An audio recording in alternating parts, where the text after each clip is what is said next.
the threshold of awareness. There is a moment, subtle, almost imperceptible, when the world stops, not in the sense of catastrophe or collapse, but in the way a breath pauses between inhalation and exhalation, a silence so complete it begins to hum. A hallway with no one at either end, a parking lot under pale yellow lights at dawn, the cars long gone, the buildings closed, the world asleep, except for you. You stand there, not quite knowing why you've stopped, only that something in the air has shifted. Time feels thinner, reality lighter, as if you've stepped through an invisible door, one that didn't announce itself, but has changed everything nonetheless. This is not a dream. It is not a memory. It is not even entirely unreal. It is a liminal space, a threshold between one state and another, where the familiar becomes strange, and the ordinary reveals its hidden depth. And though you may have passed through such moments 100 times, you've likely never paused to ask, what am I really experiencing, and why does it feel so strangely intimate? The word liminal comes from the Latin limen, meaning threshold. In ancient rituals, the threshold was not merely a doorway, it was a boundary charged with meaning. To cross it was to leave one world behind and enter another. In traditional rites of passage, from tribal initiations to religious ordinations, the initiate would enter a liminal phase, a time of suspension, where their old identity was dissolved, and their new one had not yet formed. They were no longer a child, but not yet an adult. No longer a civilian, but not yet a warrior. They existed in a sacred in-between, stripped of status, name, and certainty, exposed to the raw current of transformation. Anthropologist Victor Turner, who studied these rituals deeply, called this phase liminality, a state of ambiguity, openness, and potential. It was not a place of comfort, but of profound significance. It was in this space, Turner argued, that true change occurred, not through force or logic, but through surrender. The ego dissolves, the self becomes fluid, and from that fluidity, something new can emerge. Today, we rarely speak of rites of passage with such reverence. We mark transitions with parties, diplomas, promotions, but we skip the silence in between. We rush from one role to the next, one phase to another, as if the threshold itself were nothing more than a hallway to be walked through quickly. And yet, the thresholds remain. They have not disappeared. They have simply changed form. Now, they appear as empty airports at 4 a.m., where the fluorescent lights buzz over silent gates. They are the school hallway in summer, sunlight cutting across linoleum, lockers closed, echoes unanswered. They are the motel room with a flickering neon sign outside, the vending machine the only thing still awake. These are the modern liminal spaces, not sacred by design, but sacred by effect. They are places built for human activity, now emptied of it. Places meant for movement, now frozen in stillness. And in their quiet, they evoke something deep within us, a resonance, a recognition, a faint memory of being in between. But liminal spaces are not only physical, they are also psychological, emotional, existential. The moment after a breakup, when you are no longer in a relationship, but not yet single. The weeks after graduation, when school is over, but your future has not yet begun. The hours before surgery, when illness is certain, but healing has not started. These are all liminal states, times when you are suspended between what was and what will be, when the ground beneath you is no longer solid, but the next step is not yet clear. And it is in these moments, whether in a deserted train platform, or a silent bedroom at 3 a.m. that we often feel most aware. Not distracted, not performing, not reacting, but simply present. The noise of daily life has faded, and in its absence, something else rises. A quiet hum of consciousness, like the afterglow of a dream. Why do these spaces affect us so deeply? Why do they stir a sense of melancholy, nostalgia, and wonder, all at once? Perhaps because they reflect a truth we spend most of our lives avoiding, that we are never truly fixed. We are always becoming, always in transition, always standing on a threshold, even when we pretend we are standing on solid ground. Think of your own life. Can you point to a moment when you were finally who you were meant to be, when the journey ended and the destination was reached? Most of us cannot, because life is not a series of arrivals, it is a continuous passage. We are born into change, raised in uncertainty, and shaped by impermanence. And yet, we crave stability. We build homes, careers, identities, as if to say, here I am, this is me. But the self is not a statue, it is a river. and every so often the current slows, and we find ourselves floating in the in-between liminal spaces. Mirror this inner drift. They are not haunted by ghosts, they are haunted by absence, by the people who should be there, but aren't, by the purpose that once filled the room, now vanished. A school hallway is not eerie because it's dark, it's eerie because it remembers laughter, footsteps, shouts, and now holds only silence. That silence is not empty, it is full of what's missing.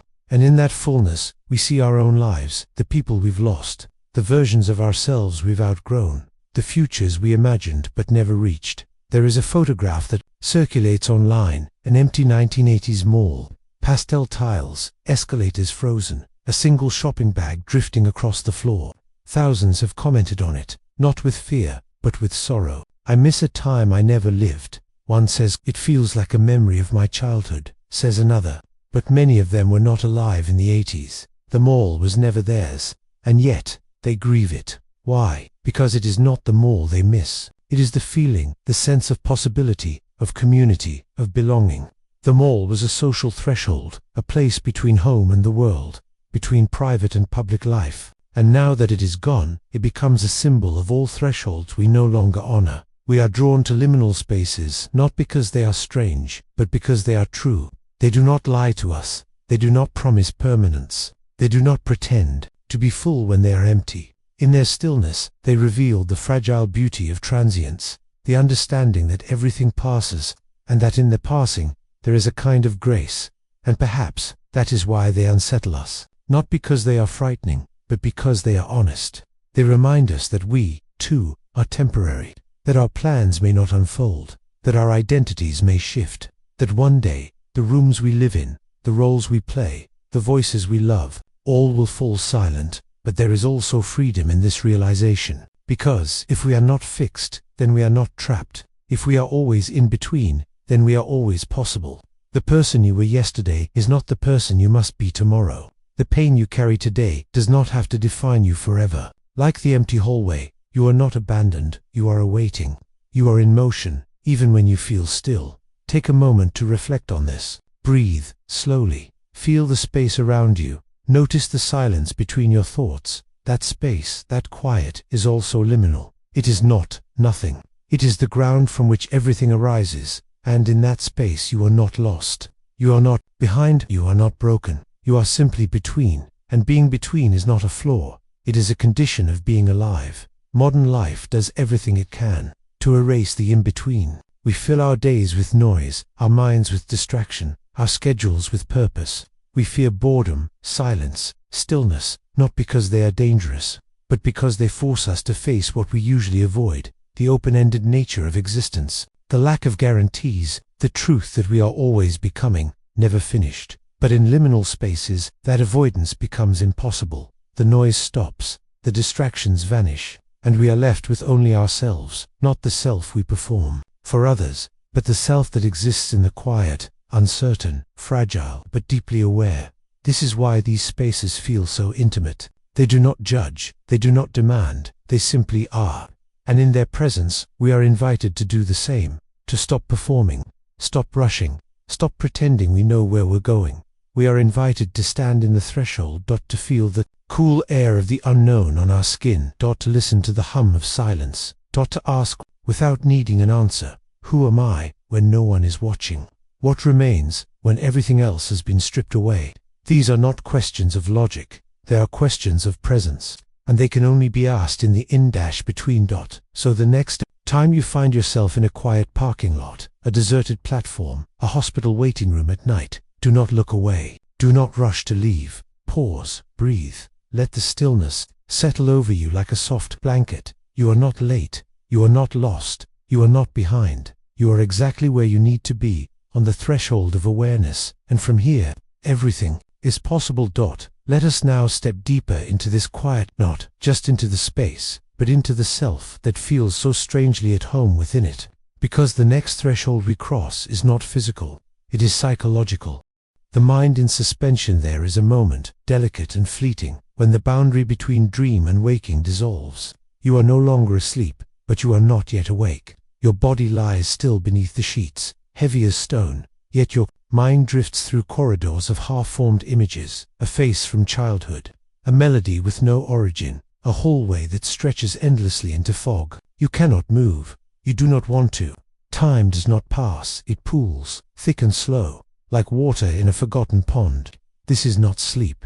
It is not wakefulness. It is something in between, a fragile borderland where the mind floats, untethered, in a state of quiet suspension. This is hypnagogia, the threshold of consciousness. The word itself comes from the Greek hypnos, sleep, and agogos, leading, meaning leading into sleep, but it applies just as powerfully to the reverse, the hazy emergence from sleep into waking.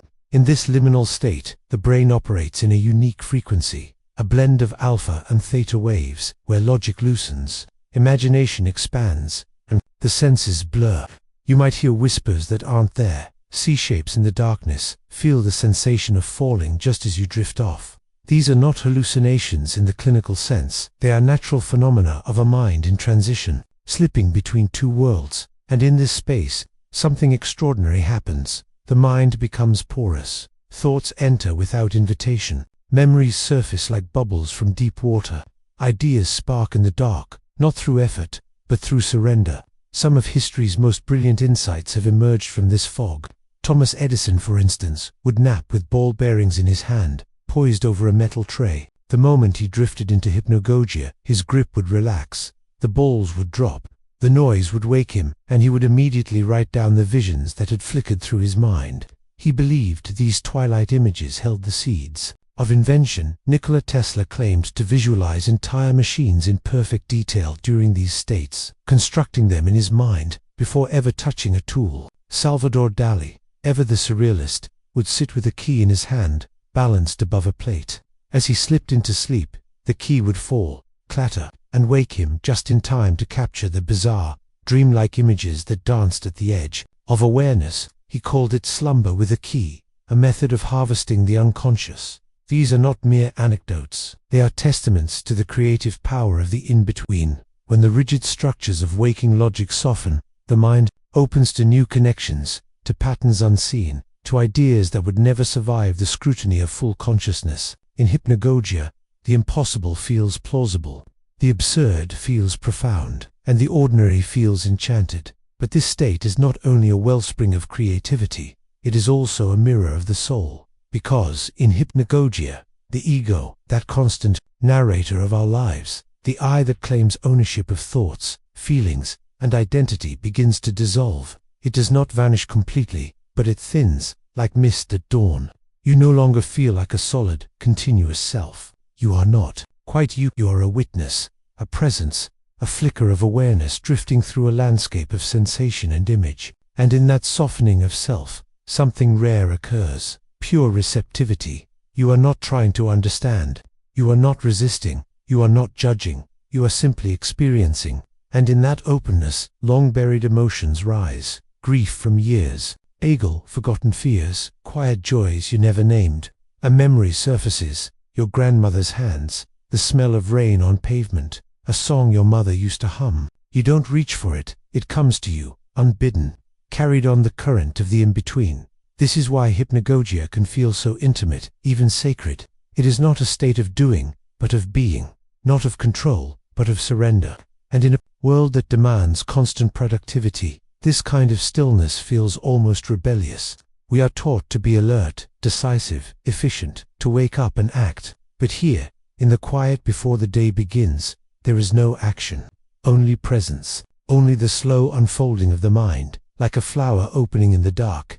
And yet, many of us fear this state.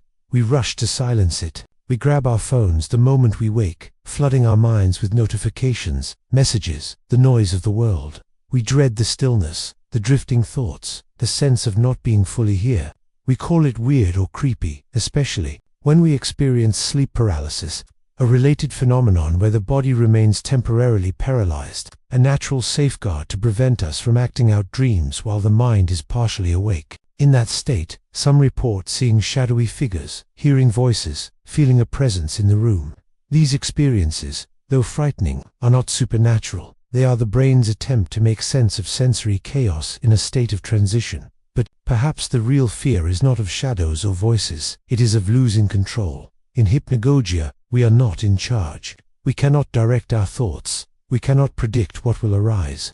And that uncertainty touches a deep nerve. Because if we are not in control of our own minds, then who or what is? This is the paradox of the in-between. It is both fragile and fertile, unsettling and illuminating. It reveals that the self we think we know, the one with plans, beliefs, and boundaries, is not as solid as we believe. It is a construct, a story we tell ourselves to make sense of the flow. But in the liminal space of hypnagogia, that story falters. The narrative breaks, and in its place, we glimpse something more fundamental, the raw texture of consciousness itself. And this is not limited to the edges of sleep. We enter similar states in moments of deep meditation, during long drives on empty roads, in the hush after a storm, or in the quiet that follows a major life change. When we are between jobs, between relationships, between beliefs, our minds enter their own hypnagogic drift. We are no longer who we were, but not yet who we will become. The old identity has faded, but the new one has not yet formed, and in that suspension, we become receptive in a new way. Old certainties crumble. Questions arise that never did before. We begin to see ourselves and the world with fresh eyes. This is why transitions, though often painful, are also transformative. Because only when the ground is unstable can we truly change. Only when the ego softens can we grow. But modern life does everything it can to avoid this state. We fill our schedules, our ears, our eyes with work, with entertainment, with conversation. We fear boredom not because it is dull, but because it leads us toward the in-between, toward silence, toward the questions we are not ready to face. And yet, the mind in suspension is not a place of emptiness. It is a place of potential. Like a field after harvest. It looks barren, but beneath the surface, seeds are waiting. Like a canvas before the first stroke, it appears blank, but it holds every possible image. In the same way, the drifting mind, unmoored from purpose, unshaped by will, contains infinite possibilities. It is not lost. It is open. Take a moment to reflect on this. Close your eyes if you wish. Feel the weight of your body. Notice the rhythm of your breath. Let your thoughts come and go. Like leaves on a stream. You do not need to hold them. You do not need to follow them. Just be here, in this quiet, in this in-between. There is no need to become anything, no need to understand, no need to move. Just as the mind drifts between sleep and waking, so too does life drift between states, between joy and sorrow, certainty and doubt, being and becoming. And in each of these transitions, we are invited into the same soft, receptive space, a space where healing begins, where insight arises, where the soul whispers. We do not need to fear it. We do not need to rush through it. We can learn to dwell in it. To trust it, to let it shape us, because the mind in suspension is not a flaw in the system. It is the system working as it should. It is the natural rhythm of consciousness, the ebb and flow of awareness. And in its quiet, we find not confusion, but clarity, not emptiness, but depth. So the next time you wake before dawn, caught in that hazy borderland, do not resist it. Do not reach for your phone. Do not force yourself into the day. Stay, drift, listen, let the images come, let the memories rise, let the silence hold you. You are not wasting time. You are touching the threshold, and from here, something new may begin. If the mind can drift in suspension, what about time itself? Is time always moving forward, or are there moments when it, too, stands still? Let us now enter the realm of frozen time. When time forgets to move, there is a photograph, grainy, softly lit, of an airport terminal from the early 1980s. The ceiling soars overhead, lined with fluorescent tubes and geometric panels that haven't been in fashion for decades. The chairs are molded plastic, in shades of mustard and teal. A single traveler sits with a suitcase, wearing a trench coat and holding a newspaper. The floor gleams, empty except for a few scattered footprints. There is no one else in sight. No announcements echo. No planes are visible through the windows. The entire scene is still, quiet, suspended, as if the moment was plucked from time and preserved. Not in a museum, but in memory. And yet, you were never there. You likely didn't exist when that photo was taken. You've never set foot in that airport. And still, you feel something. A quiet ache. A sense of longing for a world you never knew. It's not nostalgia for a specific event, but for an atmosphere, a feeling of possibility, of calm, of being, somewhere between places, where the future was unwritten and the past had not yet hardened into regret. This is the power of liminal spaces. They do not merely exist in time, they distort it. They fold the past into the present, stretch moments into eternities, and sometimes stop time altogether. In these places, the clock may tick, but time, real, lived time, seems to forget to move. We've all felt it. The empty school hallway. In summer, sunlight cutting across the lockers, the silence so deep it feels sacred. The abandoned mall, its fountains dry, its stores shuttered, the air thick with dust, and the ghost of piped-in music. The roadside diner at 3 a.m., where the waitress doesn't ask your name, and the coffee is always warm. These are not just forgotten places, they are outside of time.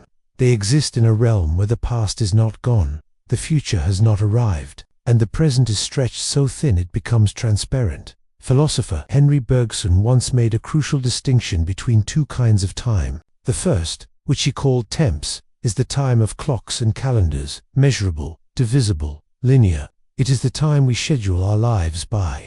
The second, which he named duration, is the time of lived experience. It is elastic. It slows in moments of fear, speeds up in joy, and sometimes, in rare and quiet instances, stops. Duration is not counted, it is felt. Liminal spaces are where Dury reigns. In them, time does not march forward, it lingers, it pools, like water in an abandoned pool, still and reflective. A hallway is not just a passage from one room to another, it becomes a corridor through memory. A parking lot is not just asphalt and lines, it becomes a stage where forgotten moments replay in silence. These places are not frozen because they are old, they are frozen because they have been abandoned by purpose. And when purpose leaves, time loses its direction. Think of a motel sign glowing in the rain, the neon flickering but still lit, though no guests have checked in for years. The sign was meant to say, open, welcome, rest here. But now, it says something else. I am still here, I remember.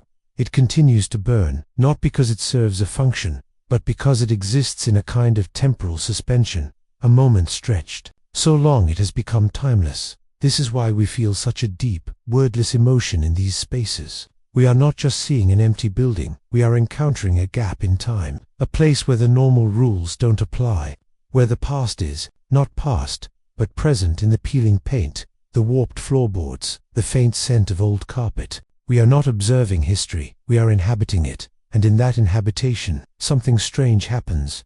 We begin to project ourselves into the void. We imagine the people who once walked these halls, sat in these chairs, stared out these windows. We wonder about their lives, their hopes, their quiet sorrows. We mourn for moments we never lived, for connections we never made. This is not delusion, it is empathy reaching across time. Psychologists call this anemoia, a nostalgia for a time you never experienced. It is not a disorder. It is a testament to the human capacity to feel the weight of time, even when it does not belong to us. An empty arcade with silent machines doesn't just remind us of the 1990s, it reminds us of childhood, of wonder, of a world that felt larger, slower, more magical. We don't miss the arcade, we miss the version of ourselves that existed within it. And this reveals a deeper truth. Time is not linear. It is not a straight line from birth to death. It is emotional, it is psychological. It bends around grief, stretches in loneliness, compresses in joy. A single summer can feel like a lifetime. A decade can vanish in a blink. And certain places, liminal spaces, act as wrinkles in time, where the fabric of memory and sensation folds back on itself. Consider the school hallway in summer.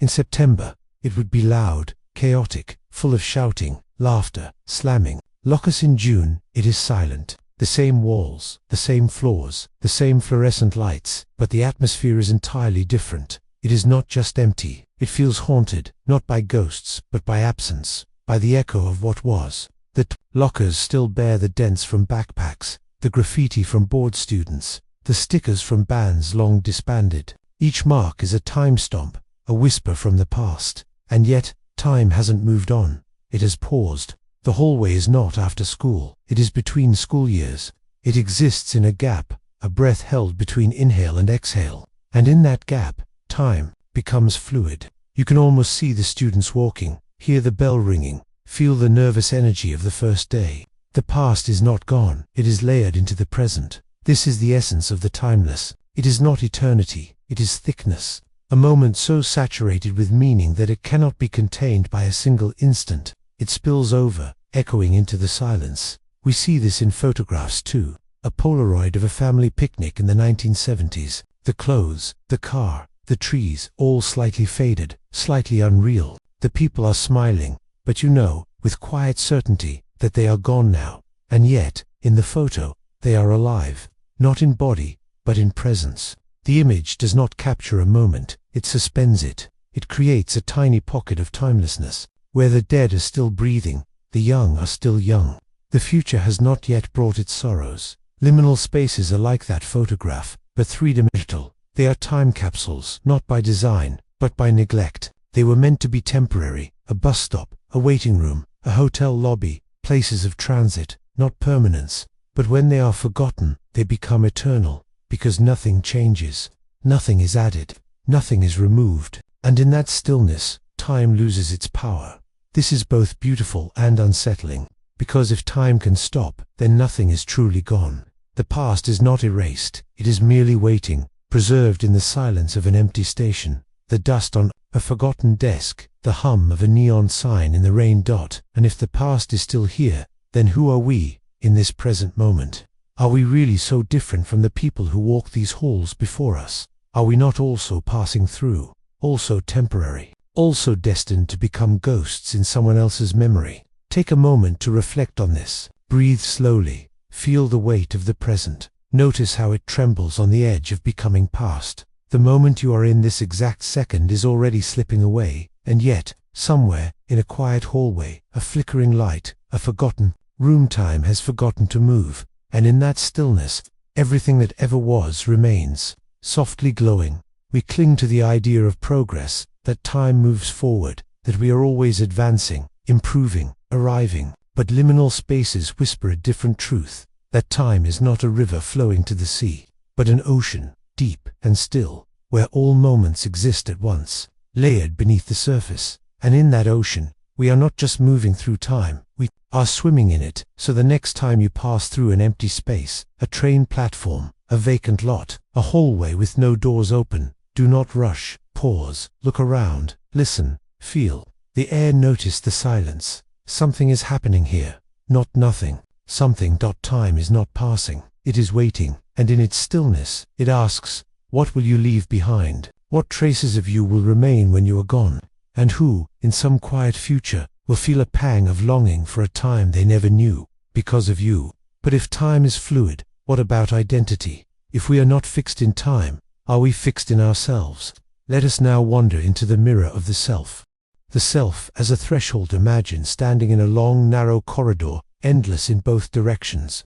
On your left, a door slightly ajar glows with warm, familiar light. Inside, you glimpse fragments of the past, the sound of your childhood bedroom. At night, the scent of your mother's perfume, the echo of laughter from a relationship long ended. That door leads to who you were, the version of you, shaped by memory, habit, and history. On your right, another door stands closed, its surface faintly shimmering, as if made of mist. Behind it, shadows move, possibilities stir. That door leads to who you might become, unwritten, uncertain, unnamed, and you are not inside either room. You are here, in the middle, in the corridor, in the silence between what was and what could be. You are not oneself or the other, you are in between. And in this moment, a quiet, unsettling question arises. Which one is really me? The answer, perhaps, is neither, or both, or something else entirely. Because the self, what we call I, is not a fixed point. It is not a statue carved in stone, enduring through time. It is not even a single thread woven through the years. The self is more like a current, a movement, a continuous unfolding. It is not a thing, it is a threshold, a passage, a process of becoming, moment by moment, breath by breath, choice by choice. And like all liminal spaces, it exists not in arrival, but in transition. We are taught, from childhood, to believe in a stable identity. This is who I am. I am kind. I am anxious. I am a teacher, a son, an artist, a failure, a survivor. We gather these labels like stones in a pocket, weighing ourselves down with definitions, as if to say, here I am, this is solid, this is real, but the truth is far more fluid. The person you were 5 years ago would not recognize all of your thoughts today. The version of you from a decade ago might be shocked by your beliefs, your fears, your dreams, and the you of tomorrow will they even remember this exact moment, this exact doubt, this exact breath. Philosophers have long questioned the idea of a permanent self. The Buddha taught that anat, or not self, is one of the fundamental truths of existence. There is no unchanging soul. He said only a stream of sensations, thoughts, and perceptions rising and falling like waves. To cling to the idea of a fixed I is to suffer, because all things change. David Hume, the 18th century Scottish philosopher, reached a similar conclusion. When he looked inward, he could not find a single continuous self, only a bundle of impressions, a feeling here, a memory there, a fleeting desire. For my part, he wrote, when I enter most intimately into what I call myself, I always stumble on some particular perception or other. There was no coroni the flow. Modern neuroscience echoes this insight. The brain is not a static organ, it is constantly rewiring itself, reshaping in response to experience, trauma, love, loss. Memories are not recordings. They are reconstructed each time we recall them, subtly altered, and our sense of identity, the story we tell about who we are, is not a fact, but a narrative, edited and rewritten over time.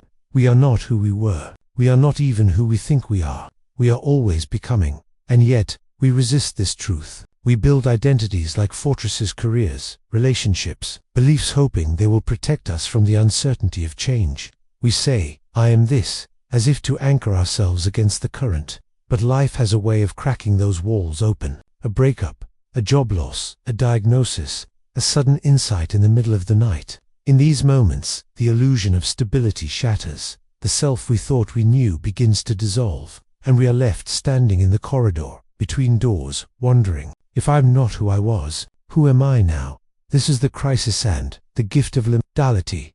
In times of transition, the mask slips. The roles we play, employee, partner, parent, friend, fall away, at least temporarily. No one is watching, no one is demanding. And in that solitude, we encounter something rare, the unmediated self. Not the version shaped by expectation, but the raw presence beneath. And it is here, in the silence of the in-between, that we face the most intimate question. Who am I when I'm not playing a part?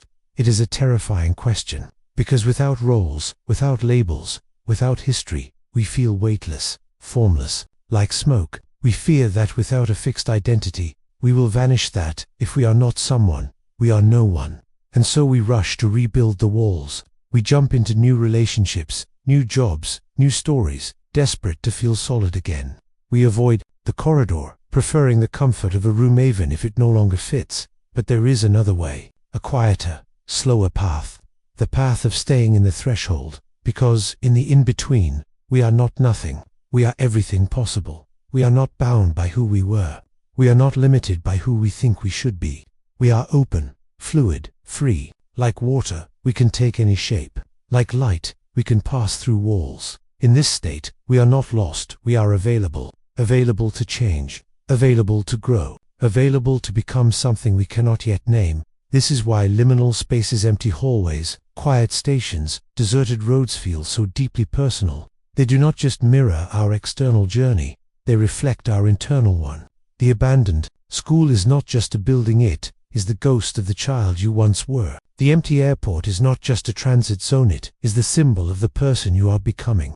And you, standing in the middle, are not stuck. You are suspended not in failure, but in potential. Take a moment to reflect on this. Close your eyes, if you wish. Feel the breath moving in and out. Notice the thoughts that come and go. Do not hold them.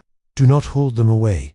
Just be here, not as a role, not as a label, not as a memory, just as presence, in this moment. You are not your past. You are not your future. You are not even your present thoughts. You are the space in which they arise. And that space, vast, quiet, open, is the truest self. We spend so much of our lives trying to arrive, trying to become someone, reach somewhere, prove something. But what if the most important part of life is not the destination, but the passage? What if the self is not a place to stand, but a journey to inhabit? What if, instead of fearing the in-between, we could learn to dwell in it, to trust it, to let it shape us? The mystics knew this. The poets sensed it. The ones who sat in silence, who wandered deserts, who stared into flames, they understood that identity is not a fortress to defend, but a river to enter. To be in the threshold is not weakness, it is courage. It is the willingness to let go of certainty, to stand in the unknown, to say, I do not know who I am, and that is okay. So the next time you feel unmoored, after a loss, a change, a quiet night of doubt, do not rush to fix it. Do not scramble for answers. Pause, breathe, stand in the corridor, look at the door behind you, thank it for what it gave you, look at the door ahead. Do not demand that it open, and stay here, in the middle, in the quiet, because this fragile, fleeting, open state is not a flaw. It is the essence of being alive. But if we are possible, what holds us back? Why do we rush through thresholds instead of lingering in them? To answer this, we must confront our deepest fear, not of death, but of in-betweenness itself. The fear of the void. Close your eyes. Imagine standing on a narrow bridge, no rails, no lights, no sound. Beneath you there is no ground, no water, no depth you can measure, just an endless drop into nothing. Above, the sky is not dark, not light, just blank. You are not falling. You are not moving at all.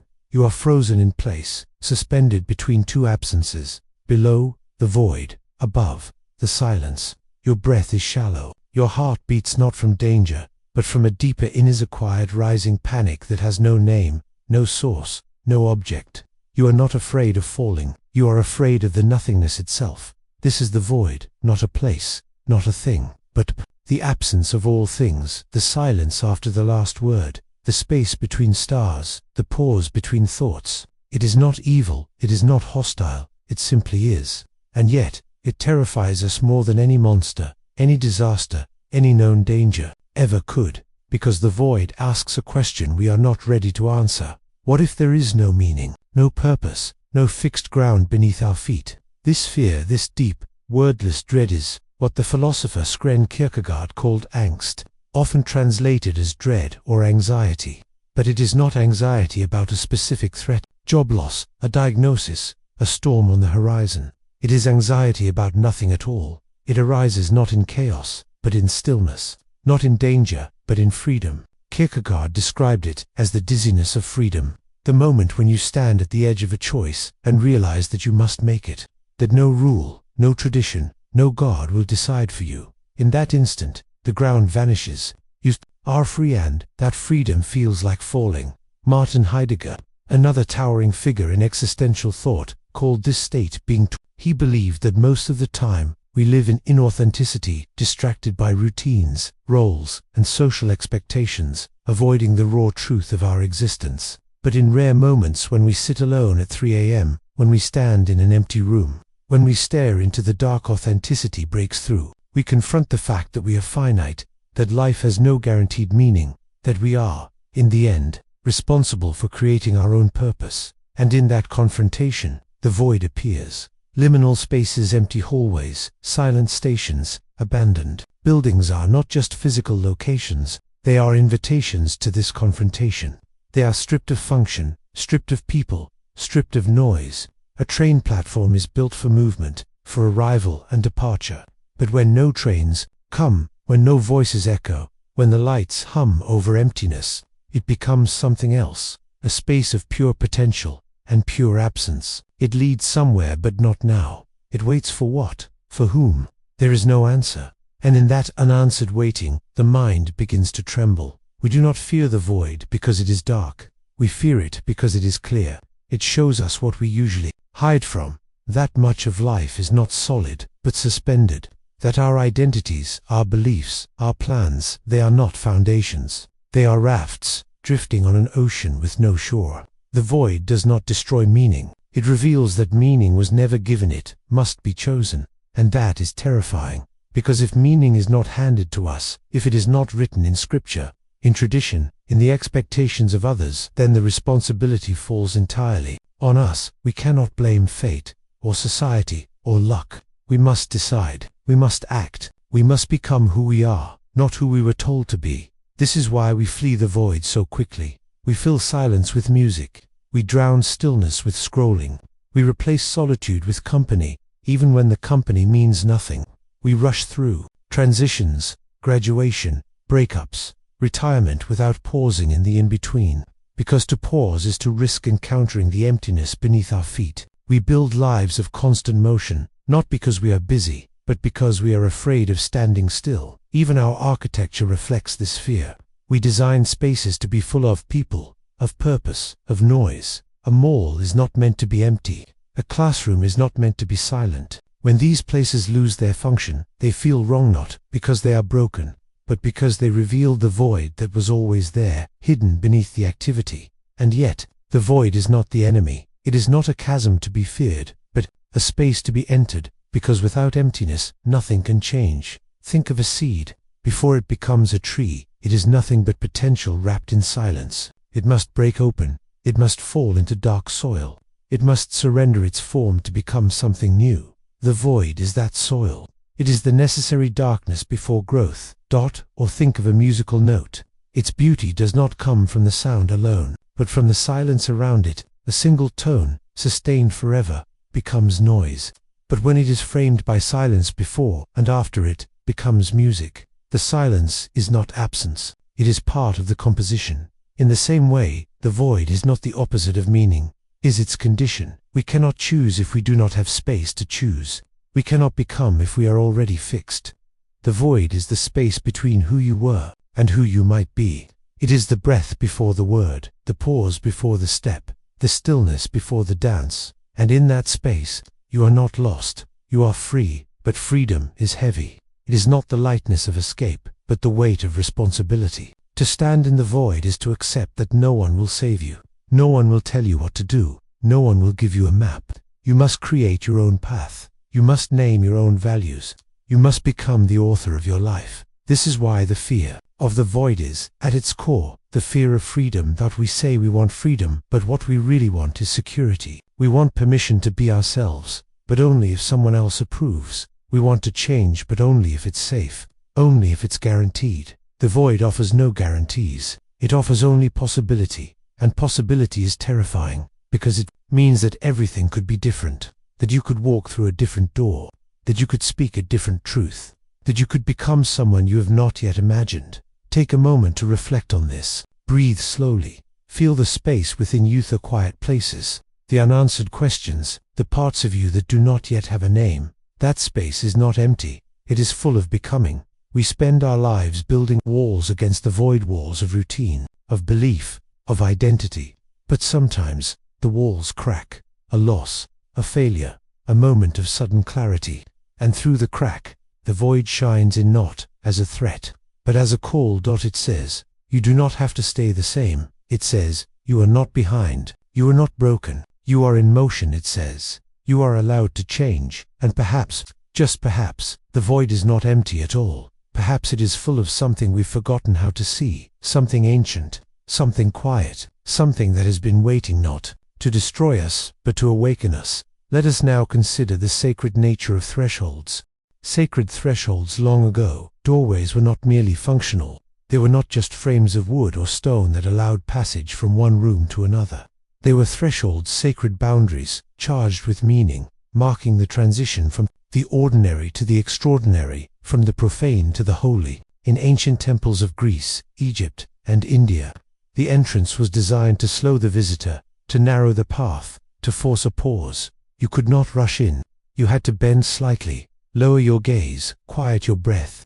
The act of crossing was not casual, it was ceremonial. You left something behind, your sandals, your weapons, your pride. And as you stepped over the stone lip of the doorway, you were not just changing location, you were changing state. You were entering a different world. This was not superstition. It was wisdom deeply encoded in ritual, architecture, and myth. The threshold was understood as a limen, a place of transformation, where the self could be unmade and remade. To cross it was to enter a liminal space, one that was neither here nor there, neither past nor future, neither sacred nor secular, but something in between. And in that in-between, profound change could occur. In traditional societies across the world, this understanding was not reserved for temples alone. It shaped the very rhythm of human life. Rites of passage, birth, adolescence, marriage, death were not marked by parties or paperwork, but by deliberate, often arduous rituals that plunged the individual into the heart of liminality. The adolescent boy taken into the forest for weeks, stripped of his name, fed little, tested by silence and solitude, was no longer a child, but not yet a man. He existed in a sacred suspension, a state of not yet. His old identity had been dissolved. His new one had not yet formed. In that fragile space, elders believed, the soul could be reshaped,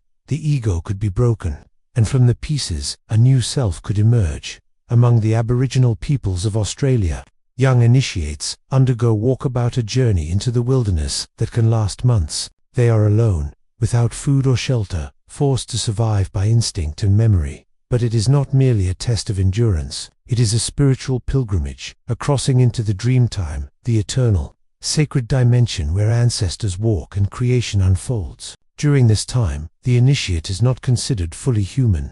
They are in between, and it is in this state that they receive visions, songs, and knowledge that will define their role in the tribe for life. Similarly, in many African and Native American traditions, puberty rites involve fasting, isolation, and symbolic death. The initiate is buried, or left in a cave, or told they are dead to their former life. They emerge days later, not as the same person, but as someone reborn, marked by scars, tattoos, or new names. The message is clear. Transformation requires surrender. You cannot become something new unless you first cease to be what you were. Even in monastic traditions, the threshold is honored. When a person enters a monastery, they do not simply move into a new building. They renounce their name, their family, their possessions, their past. They shave their head, don a new robe, and begin a new life. For a period, sometimes years, they live in a state of radical uncertainty, studying, praying, serving, with no rank, no title, no identity. They are not yet monks. They are novices dwellers in the in-between. Only after this prolonged liminality are they fully initiated. These rituals were not arbitrary. They were carefully designed to disrupt the ego, the rigid sense of self that clings to roles, status, and control. By stripping away the familiar, by forcing the individual into silence, solitude, and uncertainty, the psyche was softened. The walls of identity cracked, and in that vulnerability, transformation became possible. The anthropologist Victor Turner called this phase liminal, and he recognized it as the most potent stage of any rite of passage. It was chaotic, disorienting, even painful, but it was also fertile. In the liminal state, social hierarchies dissolved. The king and the beggar were equal. The initiate was not judged by their past, but by their openness to change. And because nothing was certain, everything was possible. But today, we have largely forgotten this sacred dimension of the threshold. We still mark life's transitions, graduation, marriage, retirement, but we do so with celebration, not ceremony. We throw parties, take photos, post updates, but we do not pause. We do not silence. We do not cross a threshold, we rush across it, as if eager to arrive at the next role, the next label, the next phase. We graduate from school and immediately ask, what job can I get? We marry and immediately ask, when will we buy a house? We retire and immediately ask, what can I do now? Nowhere in these moments is there space for stillness. Nowhere is there a ritual to mark the death of the old self, the birth of the new. We do not sit in the in-between. We do not honor the void. We do not allow ourselves to be unmade. And so, we carry our old skins like ghosts. The anxious student who becomes a professional, but still feels like an imposter. The newlywed who wears a ring but still speaks with the voice of a single person. The retiree who walks the halls of an empty house, haunted by the identity they left behind. We move forward, but we never fully arrive, because we never truly left. The soul, however, does not forget. It still remembers the old ways. It still longs for the sacred pause, for the ritual of release, for the quiet fire of transformation. And when we deny it, it finds other ways to call us. Grief, burnout, crisis, depression. These are not always signs of brokenness. Often, they are the soul's way of forcing us into liminality, of saying, you cannot rush this. You must stop. You must let go. You must cross the threshold properly, or you will carry this weight forever. We see echoes of the sacred threshold in the modern world, though they are often disguised. The cancer survivor who, after treatment, takes a long walk, alone in the mountains, not to celebrate, but to reclaim themselves. The person who quits their job and spends months traveling with no plan, not because they know where they're going, but because they no longer know who they are. The artist who locks themselves in a cabin for weeks, not to produce, but to disappear and return. These are not escapes. They are pilgrimages. They are attempts, conscious or unconscious, to restore the sacredness of the in-between, because without it, we become fragmented. We wear masks so long they fuse to our skin. We play roles so well we forget they are roles. And one day, we wake up and ask, who am I, really? The answer is not found in the noise of achievement, in the applause of others, in the titles we collect. It is found in the silence after the performance ends, in the empty room, in the breath before the next word, in the space between who you were and who you might become. That space once guarded by priests, marked by stone arches, sanctified by ritual is still there. It has not vanished. It has only been forgotten, and perhaps, in the ruins of our own making, in the empty malls, the abandoned stations, the quiet hospital corridors at dawn, we are unknowingly returning to it. We are drawn not because these places are beautiful, but because they feel sacred. They demand nothing. They expect nothing. They do not care who you were or who you pretend to be. They simply say, pause, be here, let go. And in that pause, something ancient stirs. The threshold is still open. We have only stopped seeing it. But if modern life has forgotten the sacred in-between, where can we find it now? Perhaps not in temples, but in the ruins of our own making.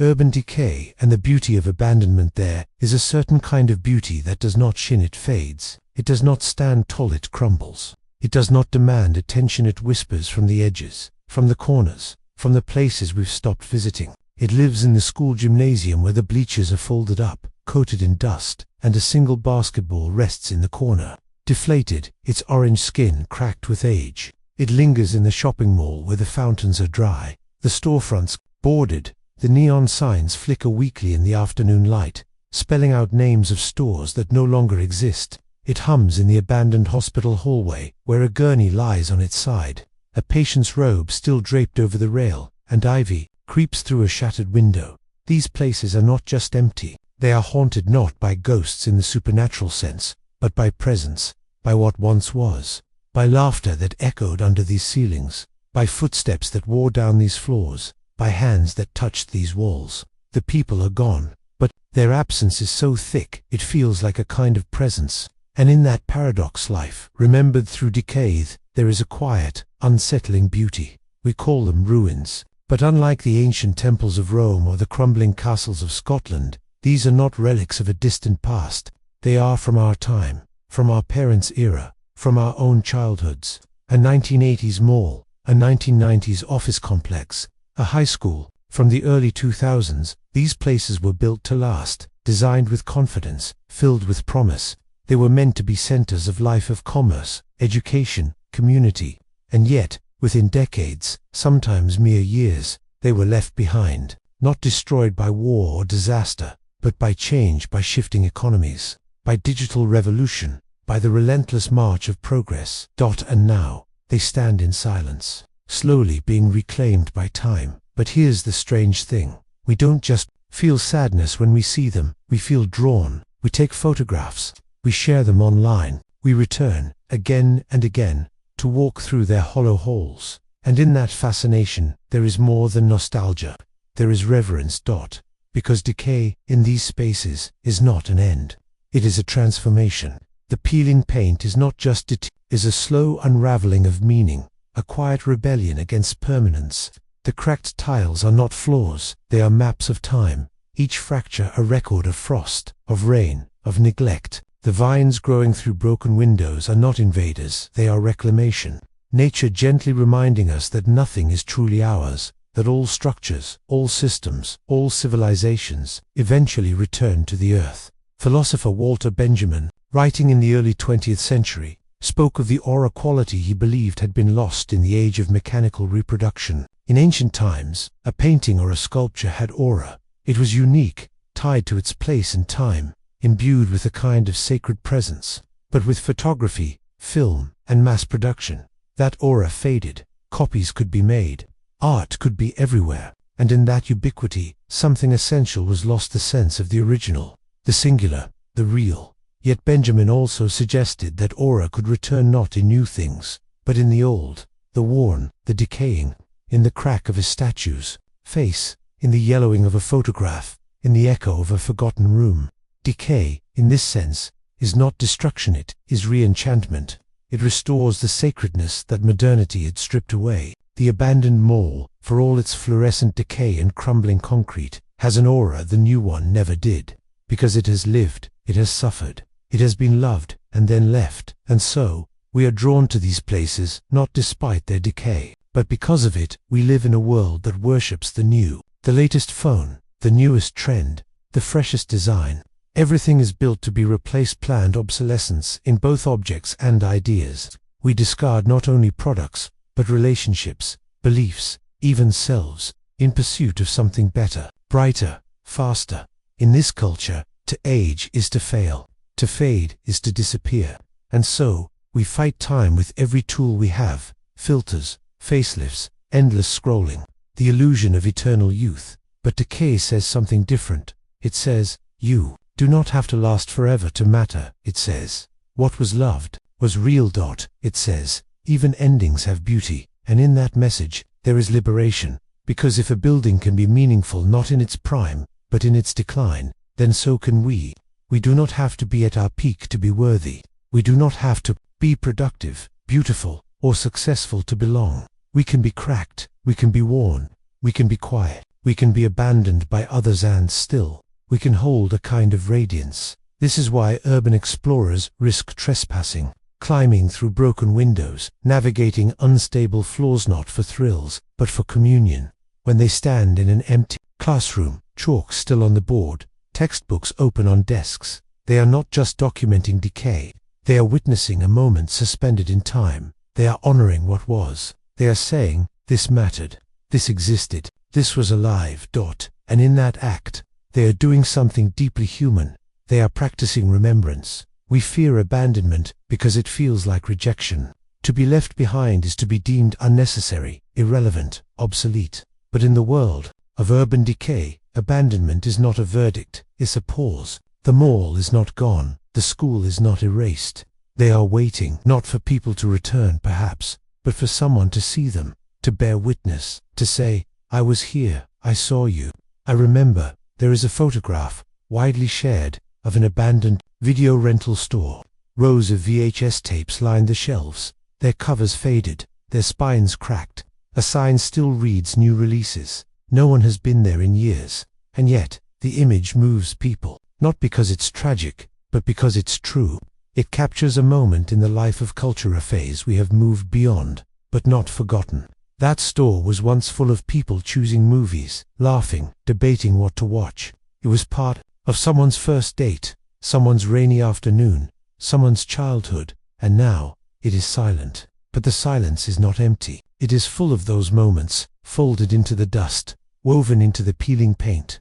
We are drawn to such places because they mirror our own inner landscapes.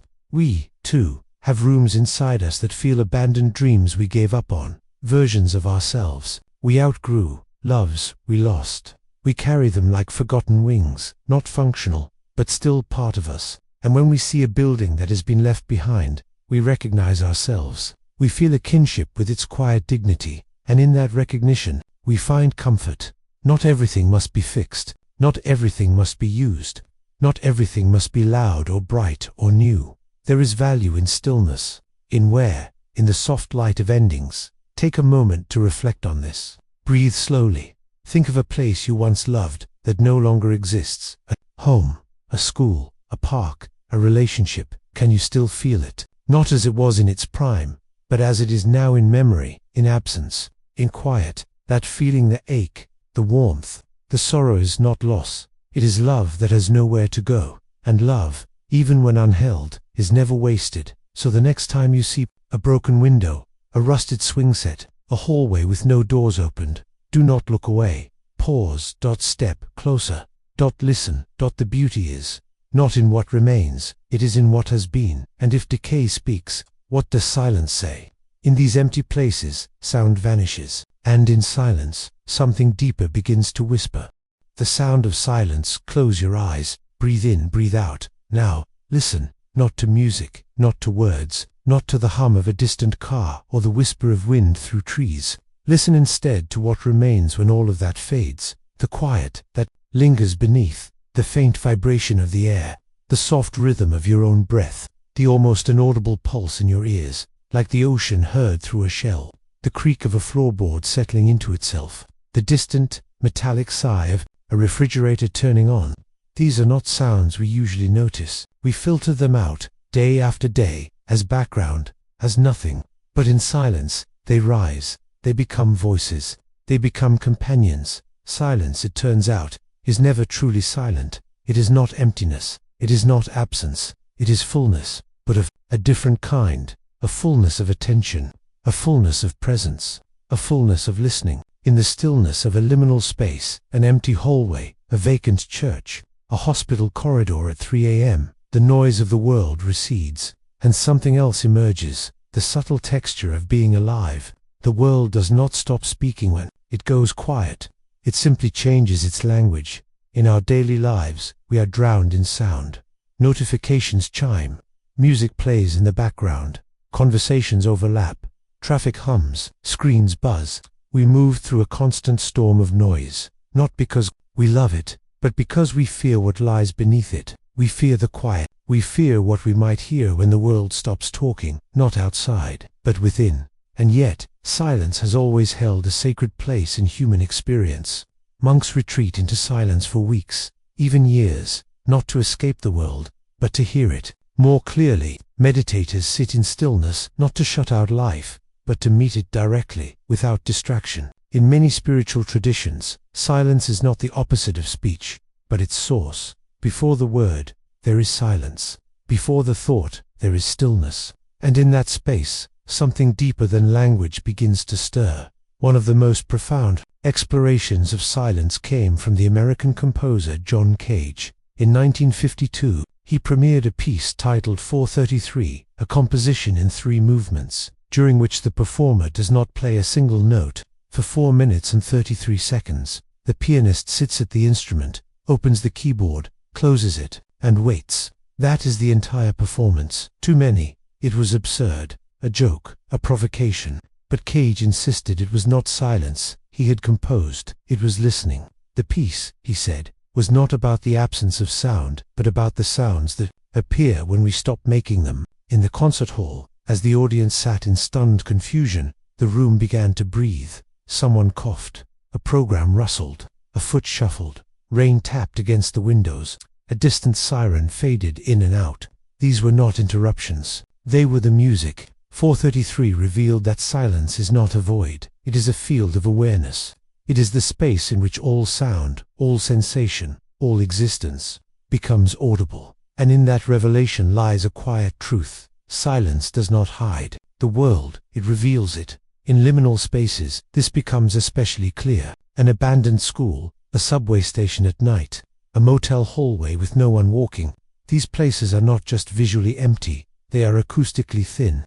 The usual layers of human noise, laughter, footsteps, voices have vanished, and in their absence, the subtle sounds of the world rise to the surface. The groan of metal cooling, the whisper of dust shifting on linoleum, the distant drip of a leaky faucet, echoing like a heartbeat. These sounds are not dramatic, they do not demand attention, but they are present.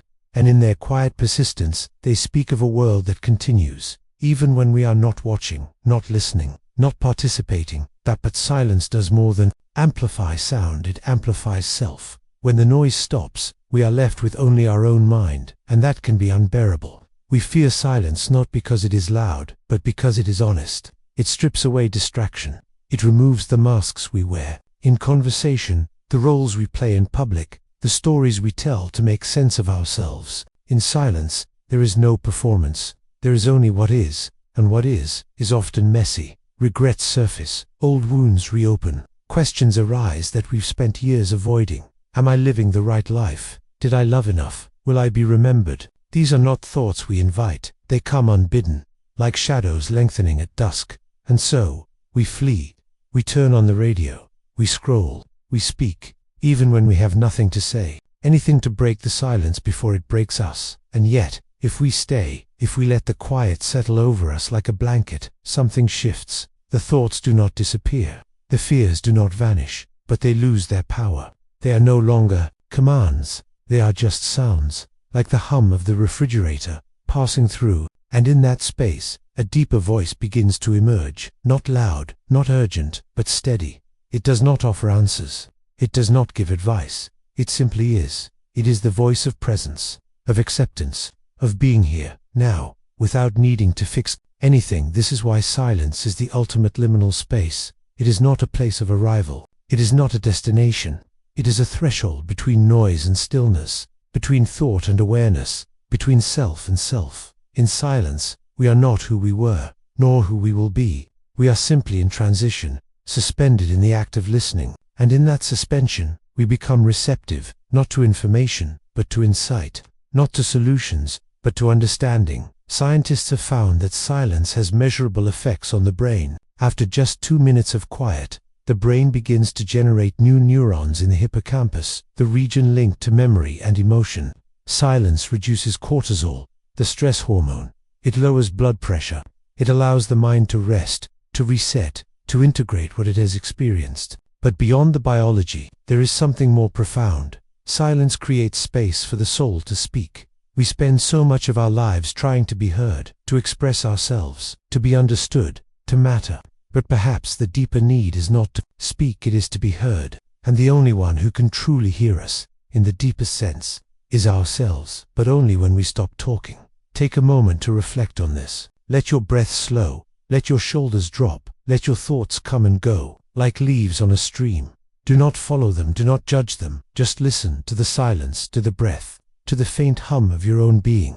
You do not have to say anything. You do not have to do anything. You are not behind. You are not late. You are here, and in this quiet, you are not alone. You are with yourself, and that is the rarest kind of company. So the next time you find yourself in silence, in an empty room, on a lonely walk, in the stillness before sleep, do not rush to fill it. Do not fear it. Step into it. Breathe with it. Let it hold you, because silence is not the end of sound. It is the beginning of listening. And what happens when we linger too long in silence? When the in-between becomes not a passage, but a home. Let us now meet those who dwell in the threshold. The eternal in-between-ther is a kind of person who never seems to arrive. They move from city to city, not fleeing anything, but following a quiet pull, a sense that the next place, the next moment, might hold a deeper truth. They change jobs, not out of restlessness, but because each role feels like a chapter, not a destination. They enter relationships with openness, but never fully dissolve into them, always retaining a soft distance, a space where solitude still breathes. They do not collect possessions. They do not build monuments to permanence. And when asked, "Where do you live?" they hesitate, not because they don't know, but because the answer is never simple. These are not lost souls. They are not confused. They are not failing to grow up. They are something else entirely. Dwellers in the in-between. People for whom the threshold is not a passage, but a home.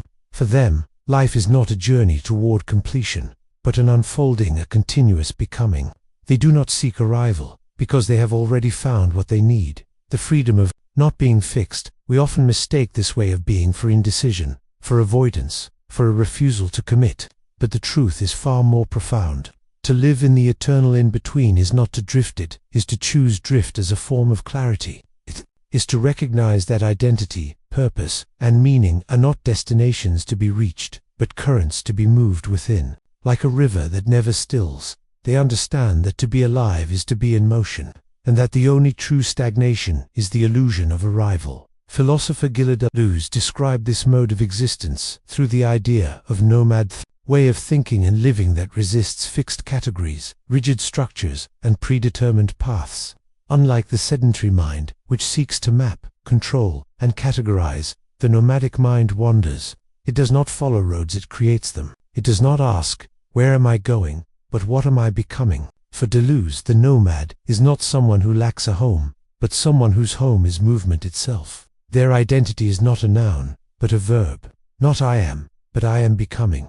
This is the essence of the eternal in-between, a life lived not on the edge of something, but within the edge. The traveler who feels most alive on trains, in airports, in hotel rooms with no personal objects. These are not transient spaces to them, but centers of being. In the anonymity of transit, in the quiet of unfamiliar streets, they find a rare kind of presence. There is no performance, no expectations, no past to carry, no future to perform.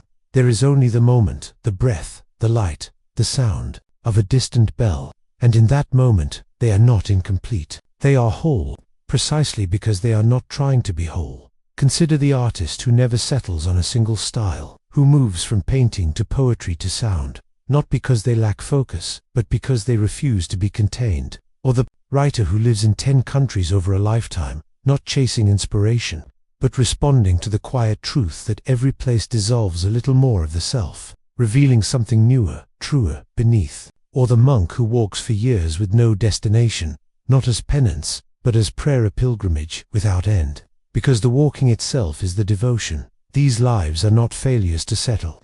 They are quiet revolutions against the myth of arrival. Modern culture worships completion. We are taught that life is a ladder. Climb to the top, achieve, acquire, arrive. We measure success by stability, by the house owned, the career built, the relationship sealed.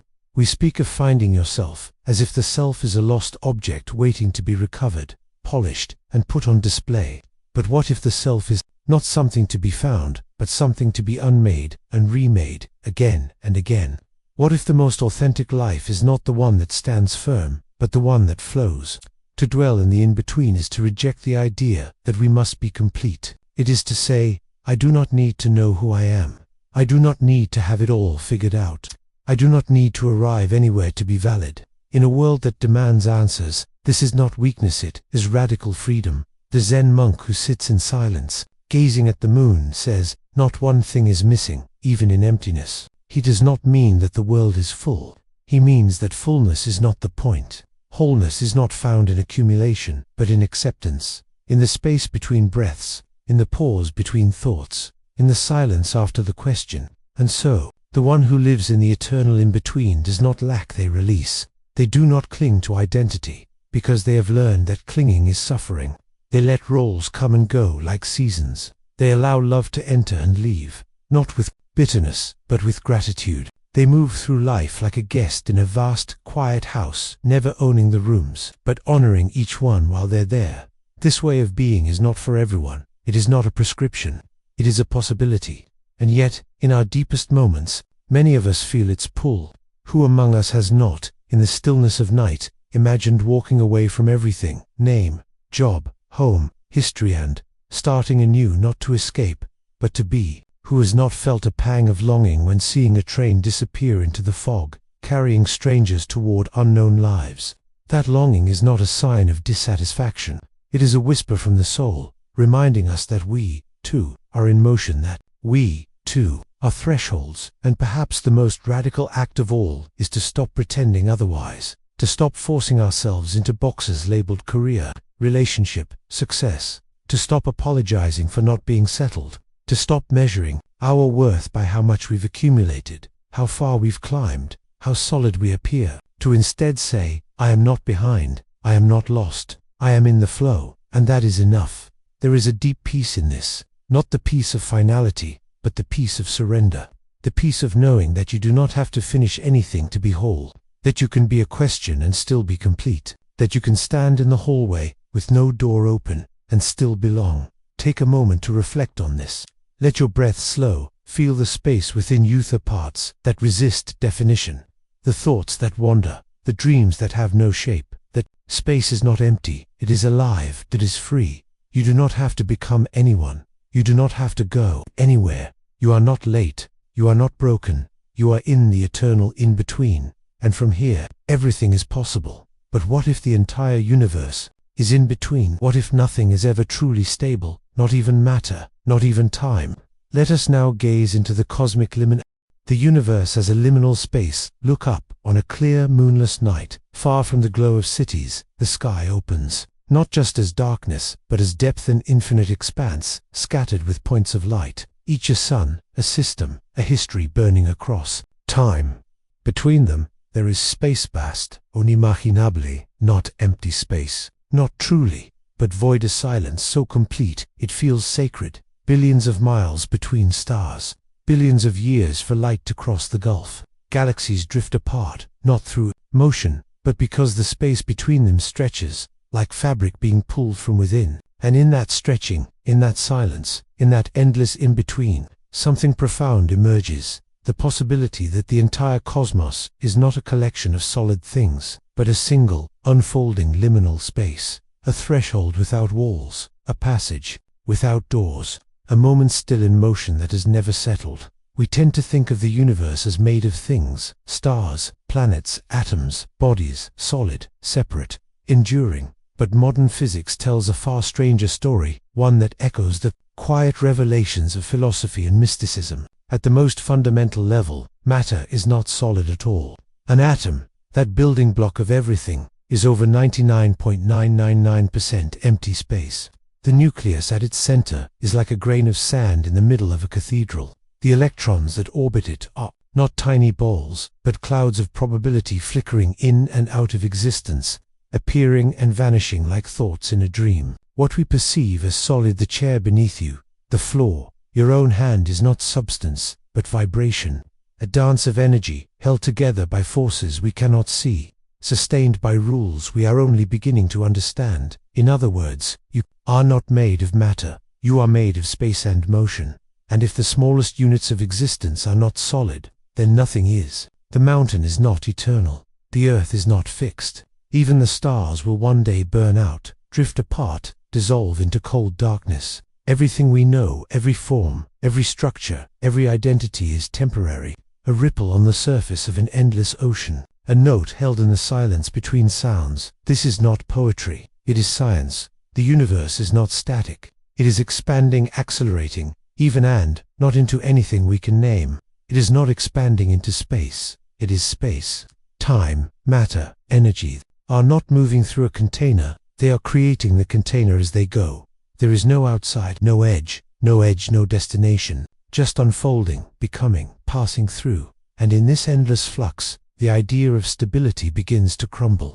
We cling to the illusion that things are fixed, that we are here, now, on a solid planet, in a known time, with a defined self. But all of it is in motion. The ground beneath your feet moves at hundreds of miles per hour as the Earth spins. Our solar system hurtles through the galaxy. The galaxy itself races away from others. You are not standing still. You are hurtling through space at unimaginable speed, even as you sit in silence, and yet you feel still. Because stillness is not the absence of motion, it is the illusion of permanence. The universe, it seems, is not a machine with parts, but a processor, continuous act of becoming. And in that act, every moment is liminal, not just the quiet hallway, the empty station, the pause between breaths, but the very fabric of reality. The cosmos does not exist in time, it is time. It does not contain space, it generates space. And in that endless creation, there is no now that lasts, no here that stays. We are not passing through liminality, we are made of it. Consider the vacuum, the so-called empty space between stars. It is not empty at all. Quantum physics reveals that even in perfect vacuum, particles spontaneously appear and vanish in a phenomenon called quantum fluctuation. Energy blinks into matter for fractions of a second, then returns to stillness. The void is alive. It breathes, it pulses. Physicists call this the quantum foam, a roiling sea of potential beneath the surface of reality, where particles bubble up from nothing, interact, and disappear. Nothing is ever truly still. Even in the deepest silence, the universe is whispering to itself. This means that emptiness is not absence, it is potential. The space between stars is not dead, is pregnant with possibility. The space within atoms is not void, it is the field from which all form arises. And perhaps, just perhaps, consciousness itself emerges from this quantum stillness, not as a product of matter, but as a resonance within the in-between.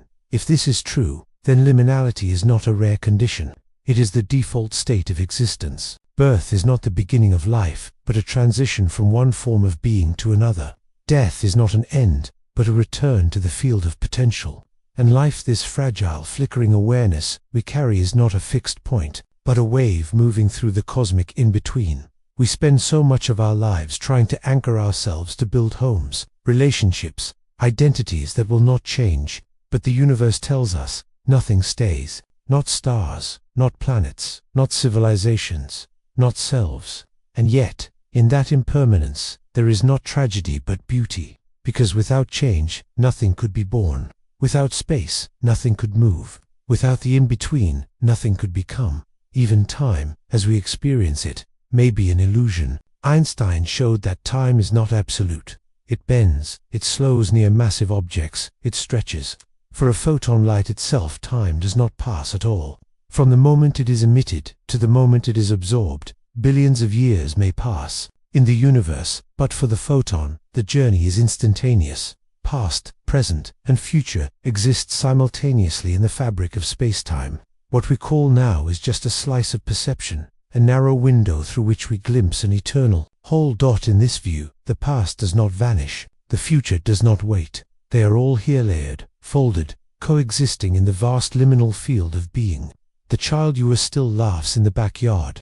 The person you will become already breathes in the distance. And you, this version of you, reading these words, are not a fixed point, but a ripple in an endless sea of becoming. Take a moment to reflect on this. Close your eyes, feel the breath moving in and out.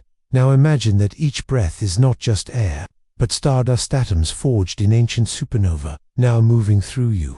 Part of a story that began billions of years ago. You are not separate from the cosmos. You are the universe experiencing itself briefly, beautifully, in motion. You are not solid, you are not permanent, you are not finished, and that is not a flaw. It is your nature.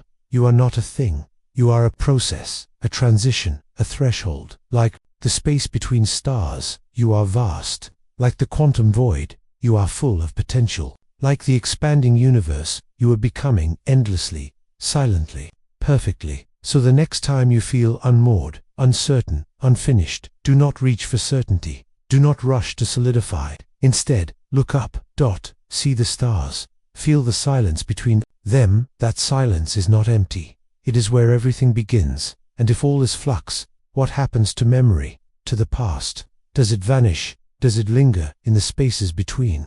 Ghosts of the almost remember ether is a moment familiar to nearly everyone when you walk into a room and stop. You stand there, hand on the doorframe, gaze drifting across the empty space, and realize you have no idea why you came in. The intention that carried you across the house has vanished, not erased, not forgotten in the usual sense. It has simply dissolved, like smoke, like breath on glass. You search for it, but it slips through your mind like water through fingers. And in that pause, something strange stirs, not panic, not frustration, but a quiet disorientation, as if the thread connecting one moment to the next has been quietly cut. Or perhaps it's a melody, a tune hummed in the silence of your thoughts, a fragment of song with no name. You know it, you feel it in your bones. It carries a mood, a memory, a seasoned summer evenings, a childhood bedroom, a long-forgotten road. But the title, the artist, the lyrics, gone, just out of reach, on the tip of your tongue,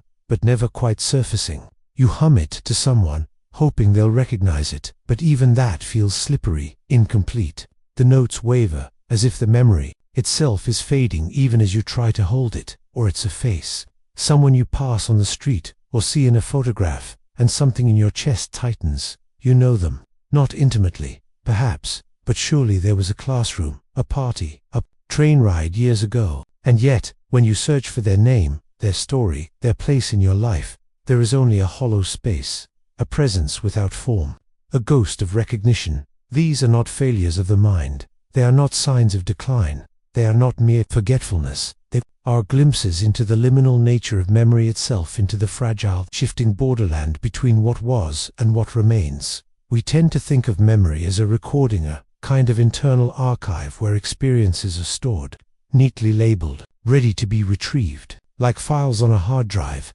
we imagine our past laid out in perfect order, waiting to be accessed.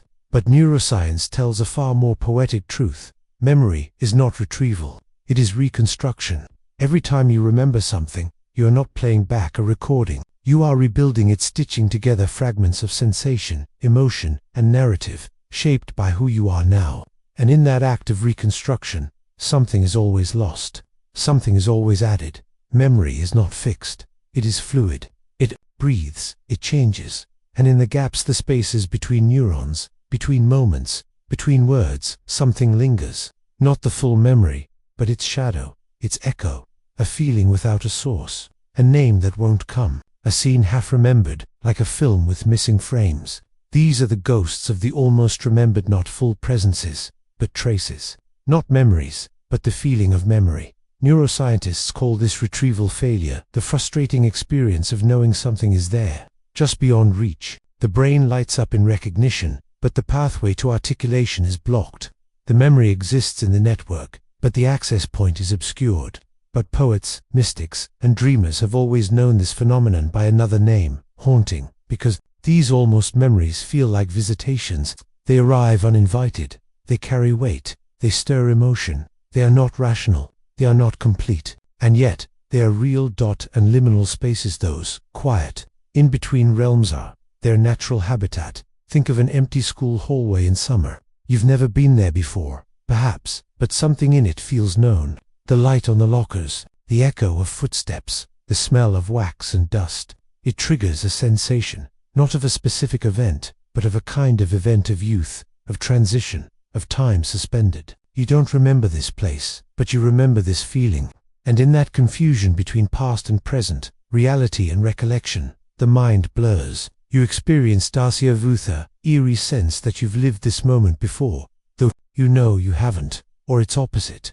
Jamais vu, sudden strangeness of something familiar, as if your own home feels alien for a single, chilling second. These phenomena are not glitches. They are cracks in the surface of time, moments when the mind stumbles into the liminal zone, where memory and perception overlap.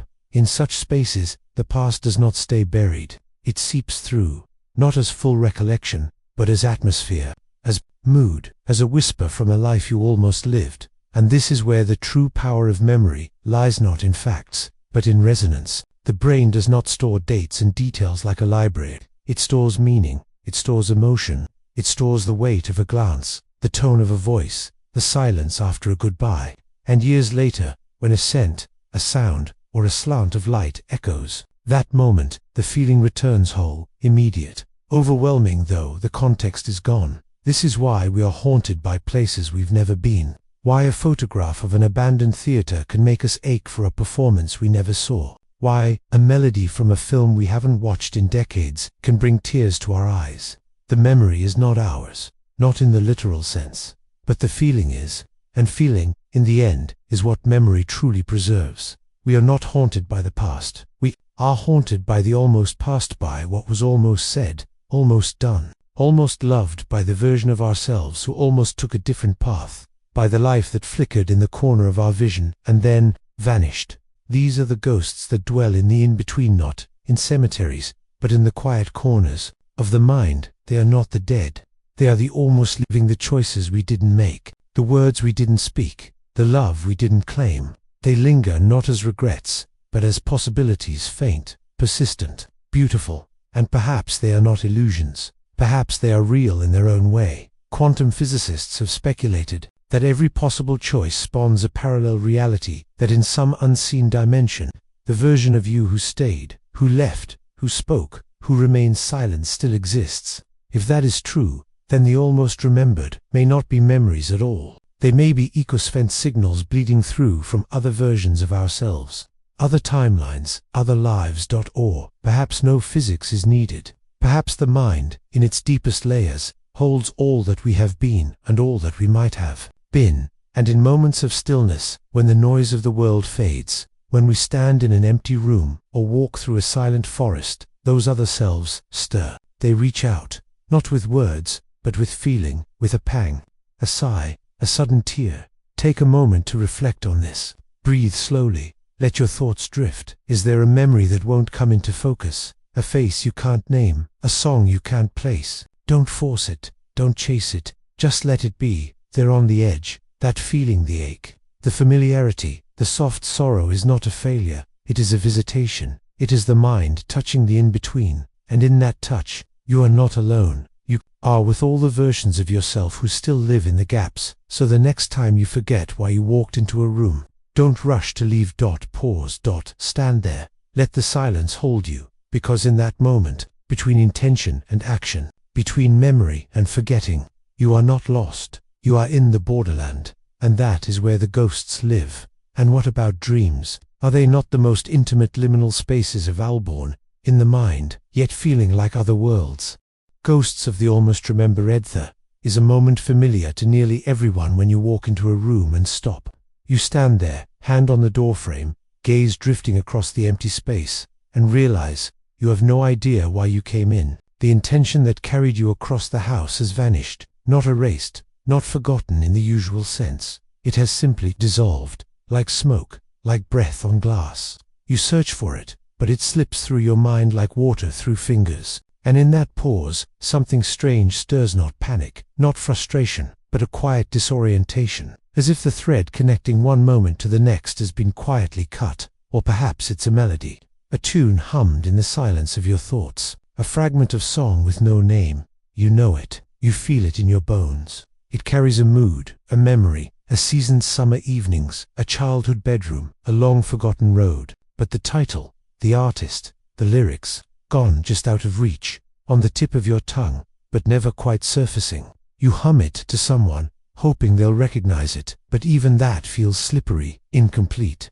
The notes waver, as if the memory itself is fading even as you try to hold it. Or it's a face, someone you pass on the street, or see in a photograph, and something in your chest tightens. You know them, not intimately, perhaps, but surely there was a classroom, a party, a train ride years ago. And yet, when you search for their name, their story, their place in your life, there is only a hollow space, a presence without form, a ghost of recognition. These are not failures of the mind. They are not signs of decline. They are not mere forgetfulness. They are glimpses into the liminal nature of memory itself, into the fragile, shifting borderland between what was and what remains. We tend to think of memory as a recording, a kind of internal archive where experiences are stored, neatly labeled, ready to be retrieved. Like files on a hard drive, we imagine our past laid out in perfect order, waiting to be accessed. But neuroscience tells a far more poetic truth. Memory is not retrieval, it is reconstruction. Every time you remember something, you are not playing back a recording. You are rebuilding it, stitching together fragments of sensation, emotion, and narrative, shaped by who you are now. And in that act of reconstruction, something is always lost. Something is always added. Memory is not fixed. It is fluid. It breathes. It changes. And in the gaps, the spaces between neurons, between moments, between words, something lingers. Not the full memory, but its shadow, its echo, a feeling without a source, a name that won't come, a scene half remembered, like a film with missing frames. These are the ghosts of the almost remembered, not full presences, but traces. Not memories, but the feeling of memory. Neuroscientists call this retrieval failure, the frustrating experience of knowing something is there, just beyond reach. The brain lights up in recognition, but the pathway to articulation is blocked. The memory exists in the network, but the access point is obscured.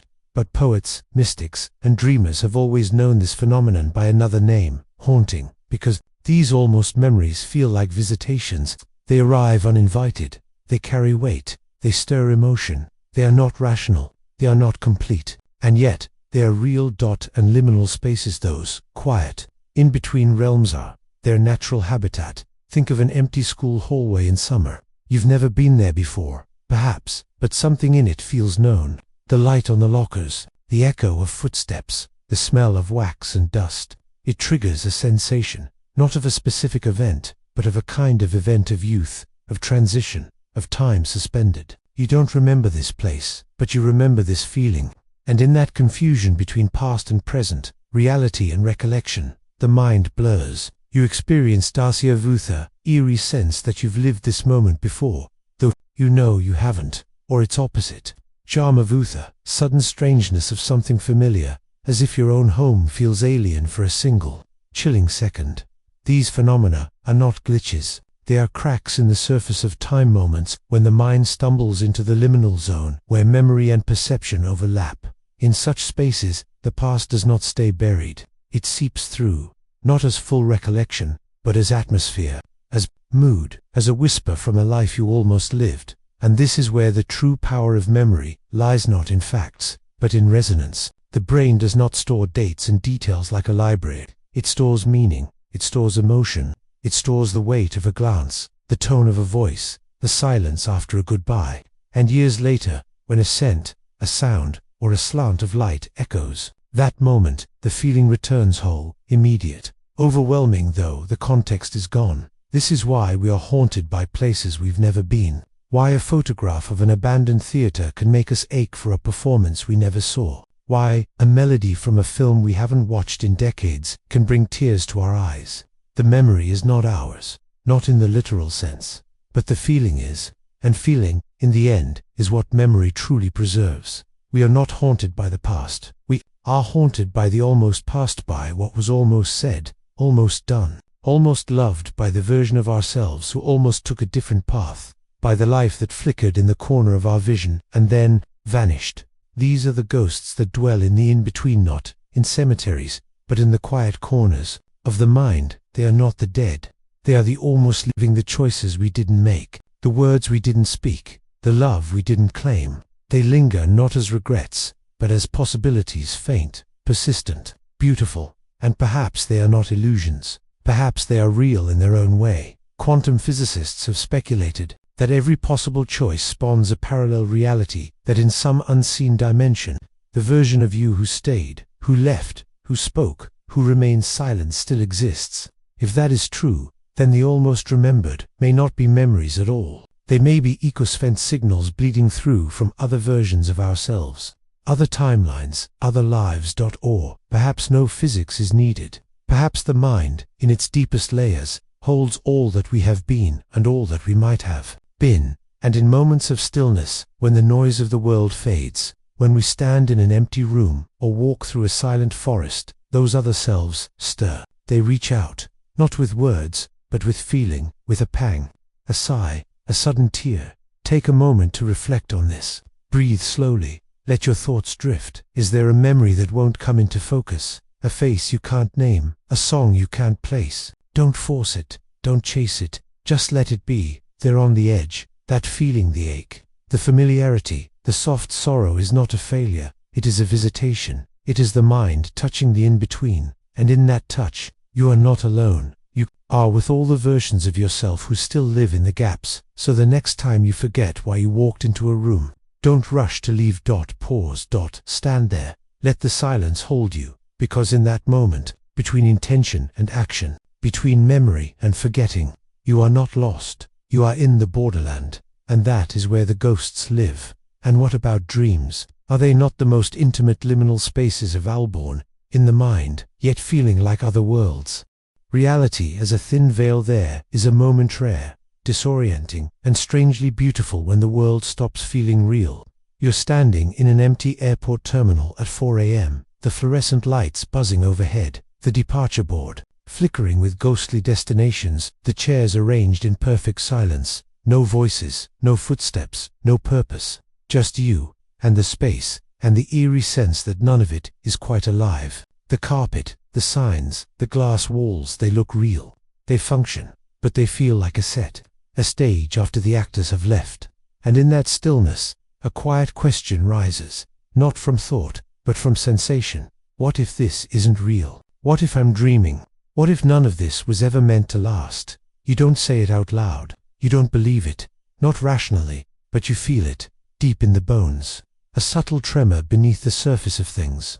A sense that reality, this world of objects, rules, routines, is not solid, but thin, like a veil stretched over something older, deeper, unseen. And in liminal spaces, those quiet, in-between realms where purpose has faded and motion has paused, that veil grows translucent, it trembles, and for a moment you glimpse what lies beneath. Philosophers have long questioned the nature of reality. Plato told the story of prisoners chained in a cave, mistaking shadows on the wall for truth, never knowing that outside, in the sunlight, the real world waited. René Descartes, in his Meditations, doubted everything: his senses, his body, even the existence of the world, until he arrived at one certainty: I think, therefore I am.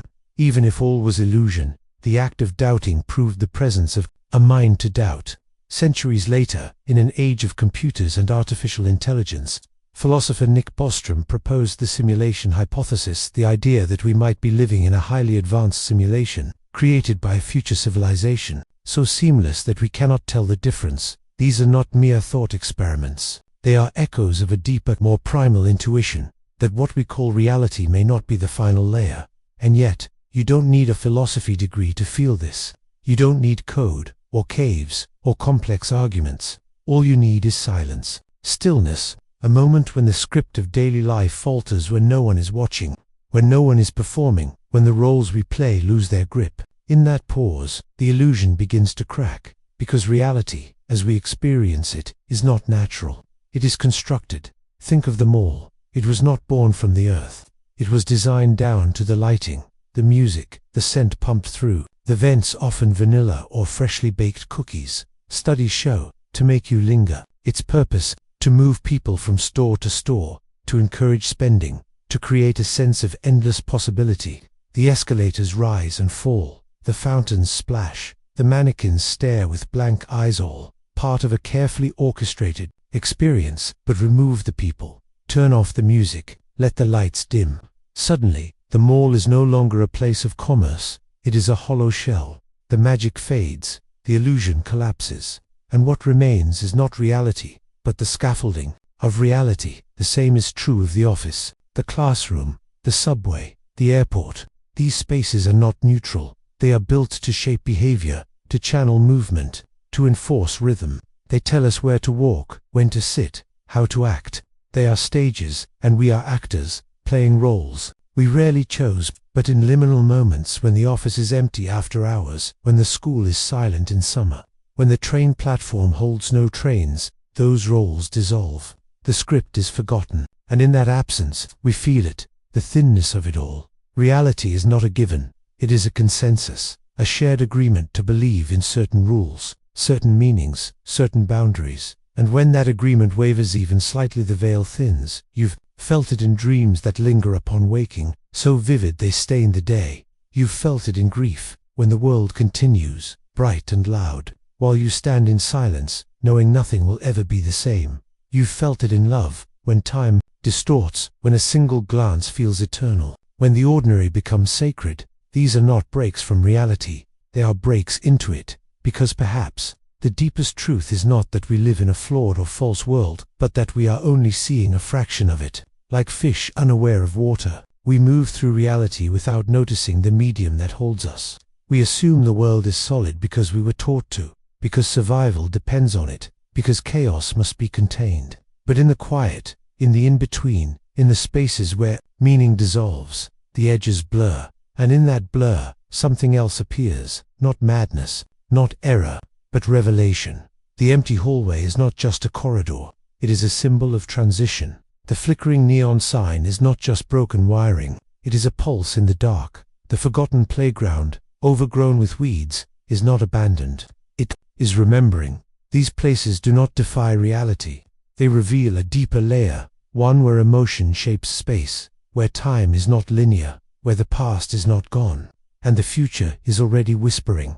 And perhaps that is what the veil hides. Not a hidden code, not a simulated world, but a living world, one that responds to attention, to feeling, to presence. A world where consciousness is not a byproduct of matter, but a force that participates in shaping what is real. Mystics have said this for centuries.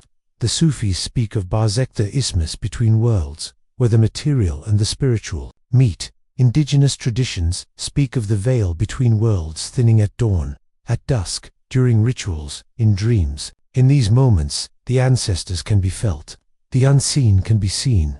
The impossible becomes possible. And modern science, in its own way, echoes this. Quantum physics shows that at the subatomic level, particles do not exist in fixed states until observed. The act of looking changes what is there. Reality, at its most fundamental level, is not solid, it is potential, collapsing into form only when witnessed. The observer is not separate from the observed. We are not just in reality, we are part of it. We help make it. So when you stand in that empty airport and feel the world slip, it may not be a glitch, it may be an invitation, an invitation to see not just what is, but what could be, to remember that reality is not a prison of facts, but a field of possibility. 2. Realize that the veil is thin, not because the world is fake, but because it is alive, responsive, fluid. And in that fluidity, we are not powerless, we are participants, we are co-creators. Take a moment to reflect on this. Breathe slowly, look around,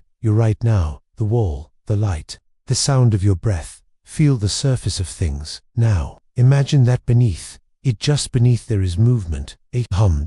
A pulse, a presence, not supernatural, not imaginary, but more real than the surface. That feeling, the quiet awe, the subtle unease, the sense of being on the edge of something vast, is not delusion, it is perception, it is the veil thinning. And in that thinning, you are not losing touch with reality, you are touching a deeper layer of it. So the next time you feel the world waver, when the street feels like a stage, when a memory feels more real than the present, when silence speaks louder than words, do not pull back. Lean in. Stay. Listen. Because the veil is not meant to be torn, it is meant to be seen through. And if reality is thin, what holds us together?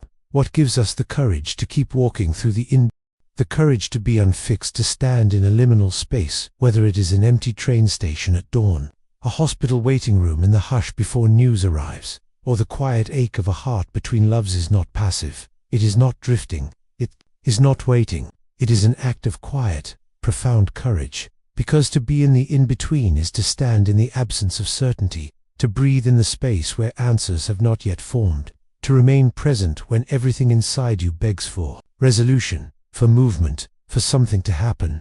And yet, you stay, you do not flee, you do not force, you do not pretend, you simply unfixed, unanchored, unbecoming, and unformed. And that, more than any triumph, more than any achievement, is courage. We live in a world that worships forward motion. We are taught from childhood to do, to achieve, to arrive. Progress is measured in milestones, graduation, promotion, marriage, home ownership. We are praised not for pausing, but for pushing, not for questioning, but for deciding. The ideal life, as we are told, is one of clarity, a straight path lit by purpose, marked by goals, culminating in a destination we can name. But life does not follow this script. Life is not a line, it is a series of thresholds, moments when the old has ended, but the new has not yet begun. The job you leave without knowing what comes next, the relationship that ends, leaving you untethered, the illness that changes everything, the loss that reshapes your inner world, the sudden insight at 3 a.m. that nothing will ever be the same. These are not detours, they are not failures, they are transitions, the very fabric of being human. And in each of them, we are asked to do something far more difficult than striving. We are asked to hold still, to dwell in not knowing, to let the ground dissolve beneath us and not reach for a new one too quickly, to stand in the silence after the door closes, before the next one opens. This is the courage to be unfixed, not because you have given up, not because you are lost, but because you understand that becoming cannot be rushed, that healing cannot be scheduled. That transformation requires surrender, not control, not force, but a soft, steady presence in the unknown. We often mistake courage for boldness, for the hero charging into battle, for the voice that speaks first, for the one who never wavers. But there is another kind of courage, one that does not shout, but whispers, one that does not stand on a stage, but sits in a dimly lit room, staring at the wall, breathing through the ache of change. This is the courage of the in-between. The courage to say, I do not know who I am right now. I do not know where I'm going. I am not okay. And still, I am here. It is the courage of the parent who sits by a child's hospital bed, holding a small hand, saying nothing, just being. It is the courage of the artist who puts down the brush, not because the painting is finished, but because it is not yet true. It is the courage of the person who walks away from a life that looks perfect on paper, because their soul has gone quiet. These are not moments of weakness. They are acts of radical honesty, of deep integrity, of love for the truth, even when the truth is uncertainty. Because to be unfixed is to refuse the illusion of stability. It is to admit that you are not solid, that you are not complete, that you are, at this moment, a question, not an answer. And in a culture that demands confidence, productivity, and clarity, that admission is revolutionary. Think of the last time you stood at a crossroads. Not a literal one, but an inner one. A choice with no clear right answer. a life phase where the old no longer fits, but the new has not yet revealed itself. What did you do? Did you rush to decide?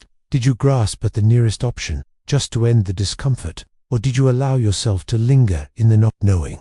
Most of us choose speed over stillness. We fear the void more than failure. We would rather make a wrong turn than stand still, because stillness feels like stagnation, like weakness, like being behind. But what if stillness is not the opposite of progress? What if it is progress? What if the most important thing you can do in a time of change is nothing at all except to stay present, to let the pieces fall where they may, to trust that something true will emerge, not from force, but from waiting? The Japanese have a word, mather, space between things, not emptiness, but interval, the pause between notes in music, the silence between words, the breath between thoughts. Ma is not nothing. It is the space in which meaning arises. Without it, sound becomes noise. Without it, life becomes rush. To be unfixed is to dwell in. Ma. To honor the pause. To trust the space between. And in that space, something remarkable happens. The self softens. The ego, the voice that says, I must know, I must do, I must be, grows quiet. And beneath it, a deeper presence emerges. Not the version of you shaped by expectation, but the one that simply is. Raw, tender, open, not armored, not performing, not pretending.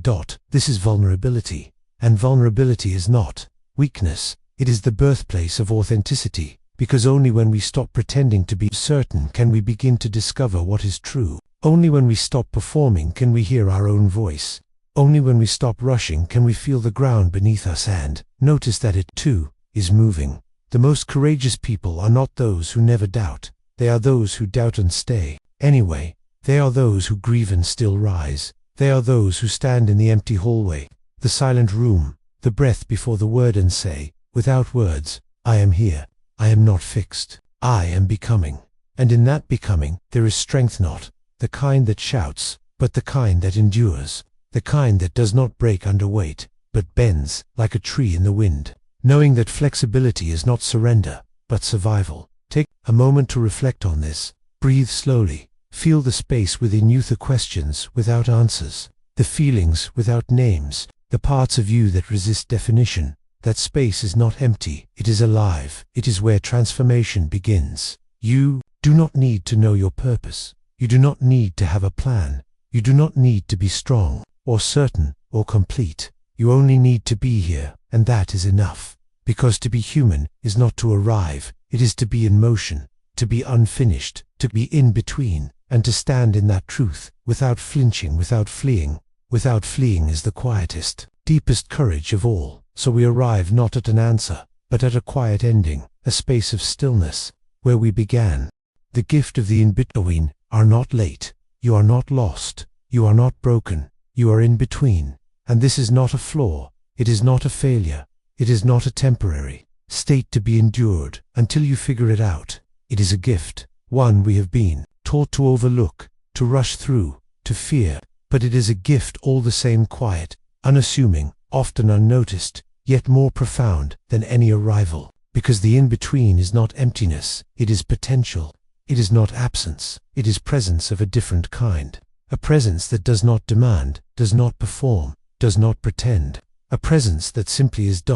We spend so much of our lives chasing destinations. We mark time by milestones, graduation, marriage, career, retirement. We believe that meaning lies in the achievement, in the title, in the ring, in the house with the white fence. And when we are not at one of these points, when we are between jobs, between relationships, between identities, we feel adrift. We ask, what's wrong with me? Why haven't I arrived? We look at others who seem settled, certain, complete, and we measure ourselves against them, forgetting that we only see the surface, the photo, the post, the polished version. But what if the most meaningful part of life is not the destination, but the passage? What if the hallway is more sacred than the room? What if the breath between heartbeats holds more truth than the beat itself? Liminal spaces, those quiet, suspended realms of transition, teach us this. They do not glorify arrival. They do not celebrate completion. They do not demand purpose. They simply exist, in their stillness, in their emptiness, in their gentle decay. And in that existence, they whisper a different kind of wisdom. That meaning is not only found in what we do, but in what we are. That it lives not only in action, but in pause. Not only in sound, but in silence. Not only in being someone, but in being no one, at least for a while. In the in-between, you do not have to be anything. You do not have to prove. You do not have to perform. You do not have to know. You can simply be. And that, in a world that never stops asking for more, is revolutionary. Think of the last time you felt unmoored. Maybe it was after a loss, a person, a job, a dream. Maybe it was in the middle of the night, when the house was quiet and your mind would not rest. Maybe it was standing in a hospital waiting room, staring at a clock that seemed to move too slowly, too fast. In that moment, you were not moving forward. You were not healing. You were not getting over it. You were simply there, suspended in uncertainty, in grief, in not knowing. And yet what, if that moment was not a failure, but a threshold? What if it was not a sign of brokenness, but of depth? Because in that stillness, something rare was possible. The chance to meet yourself without roles, without masks, without distraction. No one was watching. No one was judging. There was no script, no expectation. Just you, and the silence, and the slow rhythm of your breath. And in that meeting, you were not asked to be strong. You were not asked to have answers. You were only asked to stay, and you did. That is courage. That is love. That is presence. We are not taught to honor these moments. We are taught to fix them, to fill them, to escape them. We turn on the light, we pick up the phone, we scroll, we plan, we distract. We cannot bear the weight of the pause. We fear that if we stay too long, we will vanish, because without a role, without a purpose, without a label, who are we? But the truth is, the in-between does not erase you. It reveals you. It strips away the layers of performance and leaves only the quiet hum of being alive. It reminds you that you are not a destination. You are a journey. Not a noun, but a verb. Not a statue, but a river. And rivers do not apologize for flowing. They do not rush to reach the sea. They simply move, shaped by the land, fed by rain, changing with the seasons. To be in between is to be in motion, to be becoming, to be possible. And possibility is not weakness. It is the essence of life. So the next time you feel unmoored, when the ground beneath you feels thin, when the future is unclear, when the past no longer fits, do not rush to fix it. Do not reach for certainty like a lifeline. Instead, pause, breathe, let the silence hold you. Let yourself be unfinished. Let yourself be uncertain. Let yourself be soft. Because in that softness, there is strength. In that openness, there is wisdom. In that stillness, there is peace. You are not behind. You are not late. You are not falling. You are exactly where you need to be, in the beautiful, quiet, in-between. This is not a place of lack. It is a place of listening, of waiting, of allowing. It is where healing begins, not with force, but with surrender. Where insight arises not from effort, but from stillness. Where love returns not as passion, but as presence. And perhaps the most important threshold is not the one between places, or phases, or roles. It is the one between self and self. The moment you stop running from your own silence, the moment you stop demanding answers and simply allow the question to breathe, the moment you realize that you do not need to be anyone to be worthy, that you are already whole, even in fragmentation, even in grief, even in not knowing, that is the gift, not to arrive, but to be so. The next time you pass through an empty station, a quiet forest path, a moment of stillness in your day, don't look away, don't rush. Don't turn on the music. Don't pick up the phone. Don't fill the space with noise. Step in. Stay a while. Let the world go quiet. Feel the air. Listen to the absence. Notice the way the light falls across the floor. These are not empty moments. They are full of becoming. They are where life speaks in whispers, not shouts, where truth appears, not as a statement, but as a sensation, where you are not asked to do, but to be with. Take a slow breath and let it go. You are not behind, you are not late, you are exactly where you need to be, in the beautiful, quiet, in between.